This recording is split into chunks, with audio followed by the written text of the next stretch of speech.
এই চাল খাচ্ছি না, এই চালকে আমরা প্রসেসিংয়ের মাধ্যমে খাচ্ছি। এই চালকে ফুটিয়ে ভাত করে এবং ভাতের মার নিঃসরণ করে তারপরে আমরা ভাত খাচ্ছি, এবং সরাসরি ভাতও খাচ্ছি না, ভাতের সাথে আমরা তরকারি মিশিয়ে তারপরে ভাত খাচ্ছি। সেই জন্য আমাদের তেমন কোনো সমস্যা হচ্ছে না।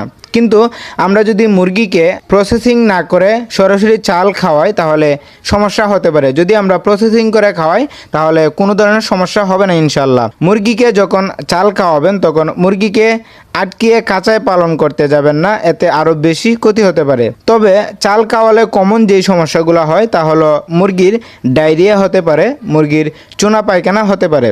এগুলা কমন সমস্যা। কাঁচায় আটকিয়ে রাখলেও হবে, আবার চেরে পালন করলেও হবে। কিন্তু যখন আমরা চেরে পালন করি তখন এই সমস্যা দেখতে পাই না, কেননা চেরে পালন করলে মুরগি বিভিন্ন জায়গায় ঘোরাঘুরি করে আমাদের সামনে আসে না। কিন্তু আটকিয়ে রাখলে আরও বেশি সমস্যা হতে পারে। যেমন মুরগির ওজন কমে যাবে, বাচ্চা মুরগি হলে শরীর দুর্বল হয়ে যাবে এবং আস্তে আস্তে বাচ্চাটা মারাও যেতে পারে। বাচ্চা মুরগির আরেকটা সমস্যা হতে পারে, সেটা হলো বাচ্চা মুরগির পাখনা তার শরীরের থেকে বড় হয়ে যেতে পারে। এতে মুরগি দেখতে যেমন খারাপ দেখা যাবে, তার চেয়ে বড় কথা হলো মুরগির শরীর দুর্বল হয়ে মুরগিটি মারা যাবে। আবার বড় মুরগি হলে ডিম পাড়তে দেরি হবে বা ডিম কম পারবে, ঘন ঘন অসুস্থ হয়ে যাবে মুরগি, একসময় দুর্বল হয়ে মুরগি মারাও যেতে পারে।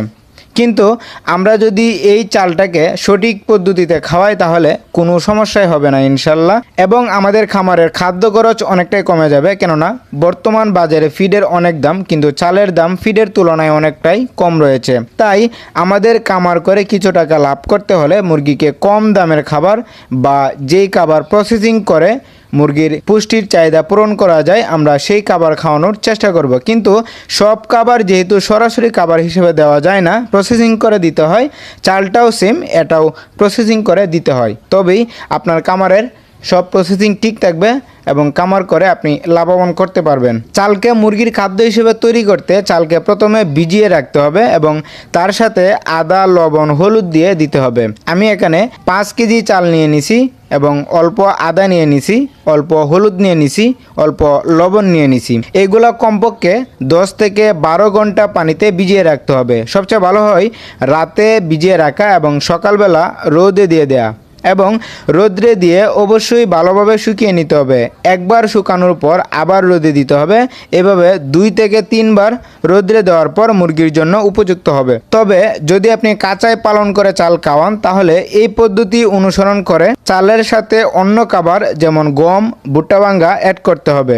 আবার যদি চেরে পালন করেন তাহলে শুধু চাল খাওয়াতে পারেন, এই পদ্ধতি অনুসরণ করে সমস্যা নেই। তবে চালে ফাইবার না থাকার কারণে একটু সমস্যা হতে পারে। তার জন্য দুপুরবেলা যদি একটা খাবার দেন তাহলে তার আর কোনো সমস্যা হবে না। দুপুরবেলা যদি মুরগিকে ভাতের মারের সাথে গমের ভুসি এবং কুড়া মিশিয়ে খাওয়াতে পারেন তাহলে এই ফাইবারের যে ঘাটতি রয়েছে সেই ঘাটতি আর থাকবে না, আপনার মুরগির সেই ফাইবারের ঘাটতি পূরণ হয়ে যাবে। তবে অবশ্যই ভাতের মার, গমের ভুসি এবং কুড়া এমনভাবে মাখতে হবে যেন খাবারটা একেবারে শুকিয়ে না যায়, আবার ভিজে না থাকে।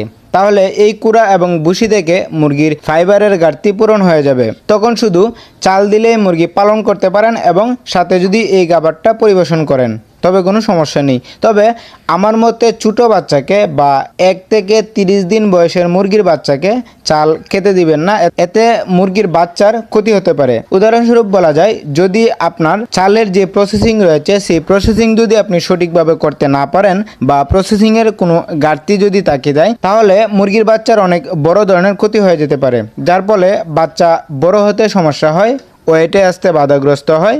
এই জন্য আমি বলি ছোটো বাচ্চাকে চাল না খাওয়ানোই ভালো। 1 মাস পর থেকে যখন মুরগির বাচ্চাটা অ্যাডাল্ট হয়ে যাবে তখন থেকে মুরগির বাচ্চাকে চাল খাওয়ান এই প্রসেসিংয়ের মাধ্যমে। তাহলে আপনার মুরগি সুস্থ থাকবে, ডিম বেশি দিবে এবং আপনি একজন সফল খামারি হিসেবে প্রতিষ্ঠিত হতে পারবেন। আপনি একজন সফল উদ্যোক্তা হন সেই প্রত্যাশাই করি।